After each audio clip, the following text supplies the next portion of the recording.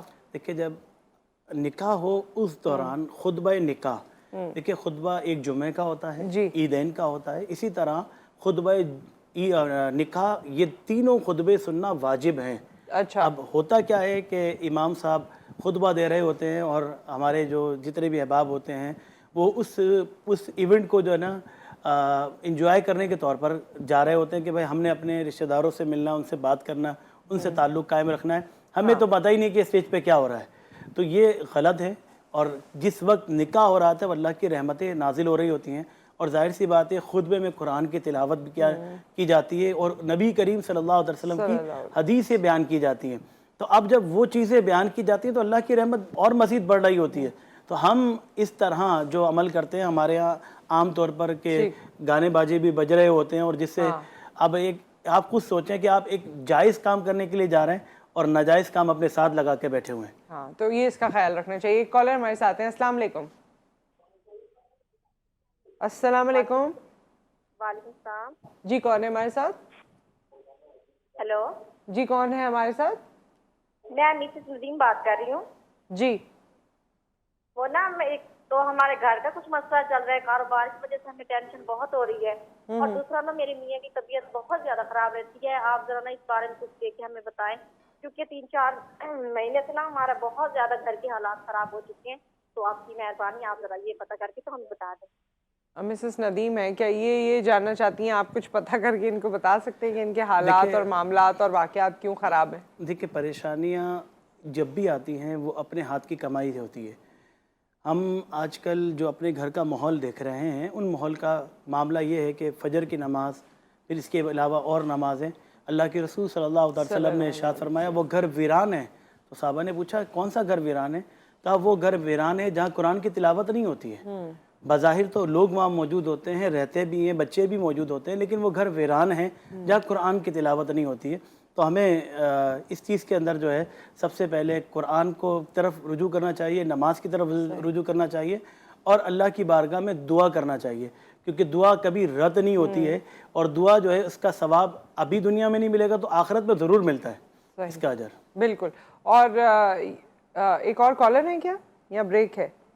Okay, سو یہاں پر ایک break آ گیا، بریک کے بعد ہم مزید بات کریں گے، اور اب ہم دوسری شادی پہ بات کر لیں جو ہم کرنا چاہتے تھے کہ جی کیا اس کے لیے کیا اجازت لینی ضروری ہے، کیا کرنا ضروری ہے، اور دوسری شادی کے لیے دین میں کیا کہا گیا ہے، کون سے ایسے معاملات ہیں جس کے بعد آپ کو دوسری شادی کرنی چاہیے، یا ویسے ہی آپ کا دل چاہے تو آپ کر سکتے ہیں۔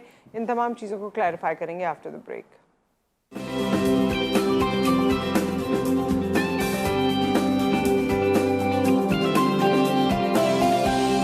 Welcome back. اور اس وقت ہم ایک اور چیز کو کلیئر کرتے چلیں، کیونکہ مذاق میں بھی اور ویسے بھی دوسری شادی کے حوالے سے بڑی بڑی باتیں ہوتی ہیں۔ کیا اس کے دین میں کچھ بتایا گیا ہے، وضع کیا گیا ہے کہ کب دوسری شادی کرنی چاہیے، یا جب بس آپ کا دل کرے آپ دوسری شادی کر لیں؟ قرآن مجید میں اللہ نے فرمایا فَانكِحُوا مَا طَابَ لَكُم مِّنَ النِّسَاءِ مَثْنَىٰ وَثُلَاثَ وَرُبَاعَ وَإِنْ خِفْتُمْ أَلَّا تَعْدِلُوا فَوَاحِدَةً۔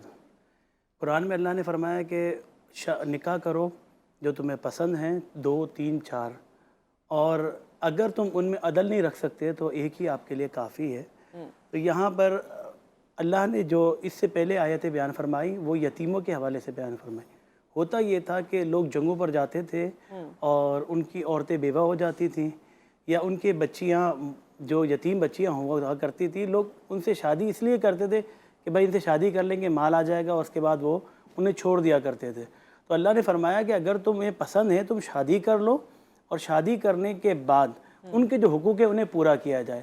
اور اگر آپ نہیں کر سکتے، حقوق کو پورا نہیں کر سکتے، آپ کو پتہ ہے کہ میرا اتنا اسٹیٹس نہیں ہے، میں اتنی تنخواہ نہیں رکھتا ہوں کہ جس سے میں دوسرے زوجہ کو بھی رکھ سکوں، تو آپ کے لیے قرآن نے حکم دیا کہ ایک ہی کافی ہے، پھر آپ اس کے ساتھ ناانصافی نہ کریں۔